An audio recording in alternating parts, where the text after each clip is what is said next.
and Charles with Voices That Matter. We are here today in beautiful Pacific Beach, California with PJ Dixon, the love guru. Love guru. And I'm going to let PJ talk a little bit about himself, but how the heck did you get the name the love guru? So it's kind of funny, right? Like my entire life I've helped women get connected with the men that they like or figure out what the problems were. And so for some reason, I just was able to understand how women talk and think. And I think the reason for that, and being a man, I understood obviously how men think and talk, right? But what I realized was that women didn't understand how men thought and understood and what they wanted. And I think that all came because I was raised largely by my mom, and she was single for a good portion of that. And so I was able to really understand, like when she did get into a healthy relationship, you know, where the balance was. And so I was able to kind of model and see both of those. And so that, you know, kind of is how I've worked with women in terms of helping them get connected and make the relationships better. But what I realized was, more importantly, that there's a lot of women who don't even like themselves, or don't love themselves. And that's much more important to me, is that they learn to love themselves. And so that's really where I've taken my business, and I spend a lot of my time helping women realize their inherent value, and about that inherent value, how it benefits other people in their relationships, whether they're strangers, family members, partners, mom, dad, boyfriend, girlfriend, it doesn't matter. And that's really important to me, because there's nothing more important in the world than love. I couldn't agree more. You know, so one of the cool things is Lynn and I, we invest a lot in coaching and mentorship, and blessed to have the opportunity through Mastermind. Mastermind's not always about being taught something. It's really, I think, 50-50 in terms of who you get to come across, who you get to meet. And our paths crossed. And as we've talked, PJ, on numerous times now, numerous occasions, we knew immediately that we had something that we needed to share and get out. And who knows where this is even going to go. But, you know, how awesome this is that our paths cross here, and we've been able to have these conversations about what it is that you want to go and do out in the world. And that it has some sync, some parallel with what we're doing out in the world. So you know, it's really interesting and fun for me, and for the audience members who haven't like actually seen you or gotten to know you two. These are two of the nicest human beings that you will ever meet. So much love. They've been near each other, like 4 to 6 feet away from each other. For how many years did you tell me yesterday? Well, since 2010 for sure. But it's amazing. Their relationship is beautiful. They're kind to every human being. They're honest with their own integrity and who they are. The most amazing people I've ever met. So it's a real honor for me to actually be in their presence. Oh gosh. That's the truth. And the sentiments are back at you. You know, it's not often I get to talk to another man the way that we've had conversations to that intimate level, and keep it real. Yeah. Most men, for whatever reason, at least most men in my group, aren't dialed in that way. It's my old lady or this chick, or they're pulling their ring off to hide it so they can go play around, which is just nonsense. So I really appreciate our friendship and the fact that things that we've been able to talk about. So tell us, what is it? What's your mission, man? My mission is to love deeply and teach others to do the same. That's simple. Love deeply and teach others to do the same. And I've chosen to work with women because they just speak their language a little bit better. I speak the language of men too, obviously, because I'm a man. But one of the problems is that men often aren't ready to really explore their emotional side. So when a man is, I'm absolutely willing to work with him. But women are always willing to explore their emotional side, and women often own who they are much more readily than men do. And so I'd rather work with people that are like, hey, you know what, I know that something's wrong, I just want to figure it out, and you help me. Absolutely. I'm there for you. Nice. So what does that look like? I mean, how does someone work with you? How do I don't want you to give away all your secrets, but how do they engage? I'll give anything away, my friend, anything. I work with women right now one-on-one in a coaching model, and I take them through a 4-step process, and usually we start with a 3-month program just to see where we move them through in those 3 months. Some women move very quickly, others feel like, you know, I've got a lot of things that I'm working through, and so we have to help them understand that being attached to that old story doesn't necessarily propel them and move them forward. And so I take them through a 4-step process. It's really a 5-step process. The first is becoming open and receptive. And when you become open and receptive, this is the process of closing that, or stopping that mental chatter, that distraction, that subconscious voice that talks to you and tells you you're not good enough, right? And then once we get that to kind of quiet, then all of a sudden they start to become aware of their surroundings. Because we can walk through life, drive through life, have a conversation, and not hear anything. I mean, we've all like said, hi, I'm such and such, introduce ourselves, and the other person introduces themselves, but our mind is already gone, so we don't hear what that person's name is. And so once we silence that mental chatter, then we get them to become open and receptive. Or once they're open and receptive, we get them to start to understand awareness, like starting to use their senses. What do you hear right now? What do you see? What do you feel? What do you smell? And then all of a sudden that brings them into the present moment. When you're present, now we move into stage 3, which is starting to appreciate. And when you start to appreciate your life, now this is going to be slightly different. Appreciation, and then step 4 is gratitude. Now, they're very, very similar, but I suggest that appreciation is still internalized. I'm determining whether or not I like something, don't like something, enjoy it, don't enjoy it. So I'm still appreciating what's coming in. I might not like a particular song, but I can appreciate the artistry that goes behind it. Good point. And so when I fill up with so much appreciation, right, I'm like, oh God, this is so amazing. All of a sudden it spills out and becomes gratitude, which is stage 4. And gratitude, when you're so grateful, and there's so much gratitude in your life, gratitude naturally just becomes love. And so my 5th stage is helping them to really understand what unconditional love is. And being able to turn that on when they need to, and they realize, oh, I'm really upset because of this, and that piece that's upset is an attachment, and that's their own ego. And so when I help them through the openness and receptivity process, they learn to let go of that. And when they let go of that, all of a sudden they can let go of it anytime they want, and unconditional love can thrive any moment that they want. It's just a matter of that awareness again. It's a full cycle, and it just continues to cycle around. Sure. And for those listening, that, my gosh, that is so powerful. I mean, just stop and think about it. What's holding you back? What's limiting you? What has the world told you about that you're not good enough, or you can't do these things, you're not worthy? All that nonsense. It's not just women, right? I mean, men experience that same BS, right? Yeah, absolutely. And one of the problems with men is that men really need power, right? Everything needs power to survive. Money is power, food is power, sunlight is power. Everything that has any kind of consciousness or sentience, any kind of life, needs power to live, right? The problem is that men recognize power completely differently than women. Sure. Women get power by giving, right? They're nurturing, they're loving, they're kind. Now, of course, I'm stereotyping, and I know that, right? But women typically will get power by loving and nurturing. Men get power by taking. That's why we want to test our muscle, and that's why we fight, and that's why we want to stand above people. Well, the thing is that with men in power, if they aren't in their masculine, if they feel like their masculinity is suffering, if they become weak, if they get Parkinson's, for example, or all of a sudden they get fired, or their boss is beating them down at work, they don't feel like they have any power. So what do? They go out and take it. And where do they take it? Unfortunately, it often comes from their family, right? Or they go out and get in fights in bars because they need to feel like a man again. And so that's not how a real man gets power. A real man gets power by letting go of all of those attachments, opening up to the universal force, and being connected with himself and what he believes and what he wants in his own integrity. And when he gets clear with his own integrity, all of a sudden he really truly becomes powerful. The other is just an artificial form of power. And it's a temporary form of power. Because you're going to only be strong for so long. But integrity is not a temporary form of power, right? Integrity is sincere power that will last a lifetime until your last breath. And Lynn, I want you to chime in on this because you said something, and it's made me think. Early on, the proverbial broken home, right? My parents split up when I was 2.5, so I was left to be raised by my grandparents, and in lots of ways got my images of men through my grandparents or what I saw on TV, and later in life, MTV, and then later in life, all the knuckleheads that I would run around with, and it was always one-upsmanship, right? It was a bunch of goofballs, who could, as some old pastor would say, who could punch the hardest, belch the loudest, and cuss the worst, or whatever it is. And that model is completely the opposite of what we're talking about. But so that's what I bring to the relationship. That's what I bring to my marriage of 24 years, 20 together, 24 years of marriage. And, early on, thank God she stuck by me and put up with all my nonsense.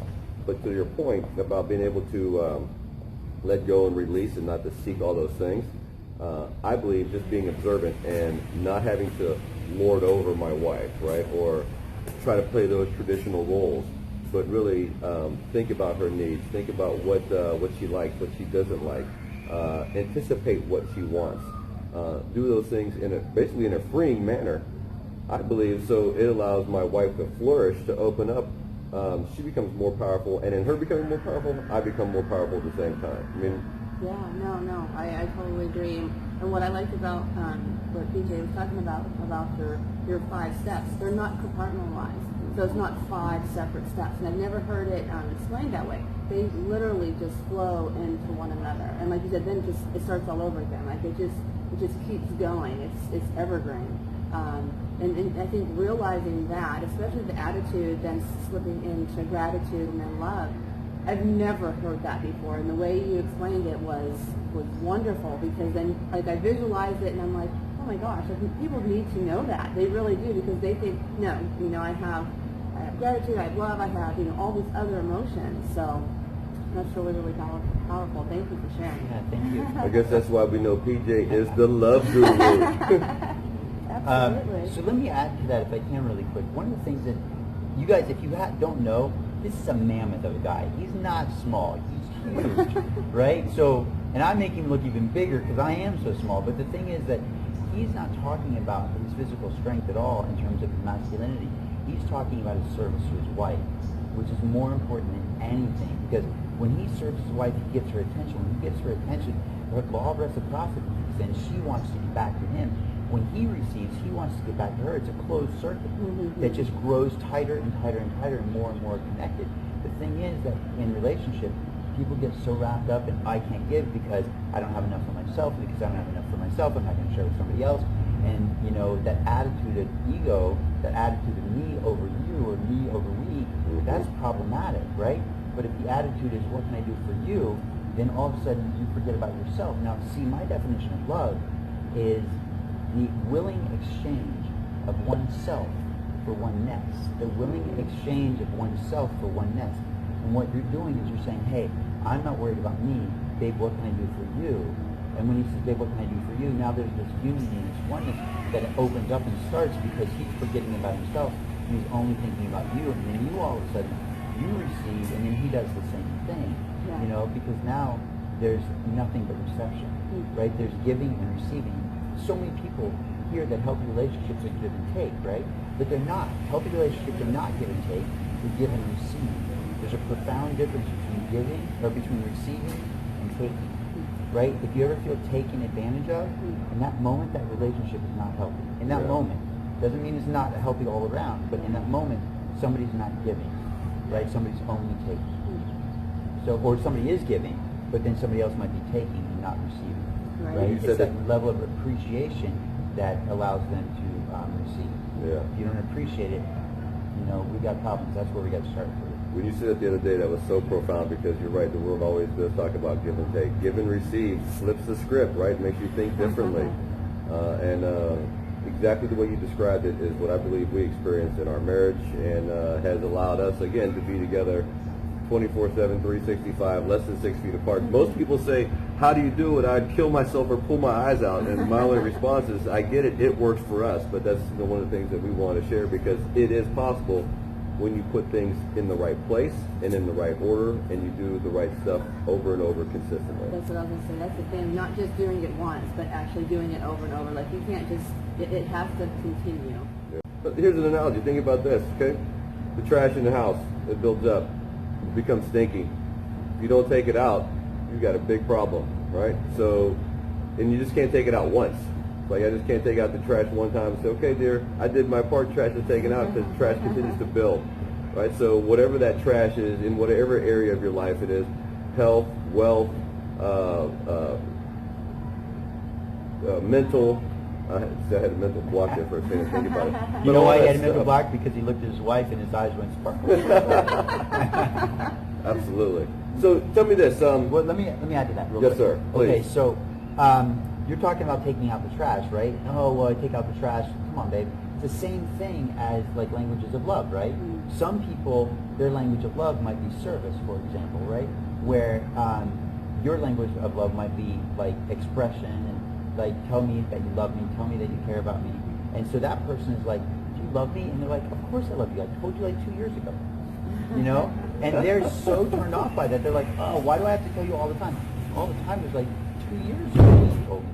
Like, can you tell me again? Like, tell me once in a while. So it's really important what you've done, what you explained earlier, is you looked at your wife and said, hey, babe, what do you need? What can I do for you? And he's become attentive to what she likes, what she needs. he projects what she's going to want in the future and takes care of it before she has to ask. Yeah. And that's really important because that's truly loving, that's truly nurturing, that's truly giving and becoming one. That's unity. That's what love is, becoming one. So I just got to tell you that, I mean, that's exactly what goes on in our home. I am that guy that I don't need to hear it because I feel it. I see it, I believe it, right? But on average, how many times do I tell you I love you a day? Probably 5. 5? Why? Holy crap, it felt like it was 20 or 30. I think it's that's 5 the point. times. It's like 5 times I an hour. averaged it out. Oh my goodness. So that, to your But point, that's the exact exactly point, right. right? Like I know that I don't need to receive that. Yeah. But I know that Linda does, and because she does, I do. Yeah. And I want to be clear. It's not where it's just a habit and something I do mindlessly. Right. I do think about what I'm going to say it, how I'm going to say it, what's going on, and like we even have this little thing after the gym. It's almost like who can say it first. We get in the car, love you, babe. Right? And when we're like beat down. But that's that's the thing. Like your love language sounds like it's different than hers, and yet, if we understand what the love language is, it's about speaking their language. Mm-hmm. So if she speaks Chinese, you're not going to speak English to her louder and louder and louder, Yeah. because that's not going to work, right? Mm-hmm. But if she speaks Chinese, you speak Chinese to her, Yep. right? And so for you, because your love language isn't, hey, I need to be told I love you all the time, it seems like 25 times. And for her, because that is her love language, it seems like only 5, which says, you could actually do it more, and I'd be okay with it. Oh yeah. And it's not that you're not reaching the quota that works for her, but the point is that we can always do more, right? Because the other person is always going to be receptive. It's almost like their sponge is always dry. Yeah. And so that's super important that we recognize that we're feeding them. And if you're tired and you're like, I can't do it, she should be able to feed herself and take care of herself. The point is that you are not being nurtured and fed probably by yourself. If you're not taking care of yourself, then it's hard for you to give to anybody else because the primal brain kicks in. And the primal brain is designed to keep you alive. And it says, hey, I only have so much power. I only have so much energy left, so I can't give it away. But the thing is that what you fail to realize is it's counterintuitive. There's a duck walking through the thing. I love it. Yeah. You guys can't see, but there's this duck that walked all the way behind us, and now he's underneath the camera. This is I love awesome. it. It's fantastic. This is live recording, baby. I love it.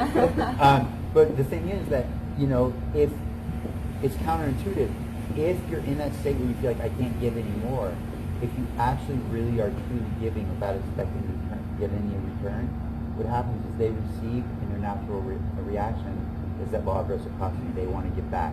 And now all of a sudden you're getting fed. Yeah. But the thing is, you might not be getting fed the way you want to be fed, so it's really important to understand what's important to the other person. So real quick, how do you show him love? What does he like? How does he know that you love him? I know that touch. So like we make sure like even though we're 6 feet apart, sometimes like if I'm walking by, make sure I touch him. He pats me on the booty. Patch in the popo. And giving. So like he doesn't have to worry about stuff.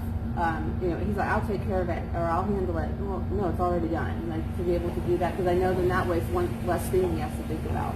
It was beautiful last night. We all had dinner together, and one thing that I noticed is I was talking to Charles, and Linda was on his left side, and their son was across the table, and I could see from where I was, I could see Linda and Quentin, their son, and they kept putting food on his plate because they all ordered a bunch of food.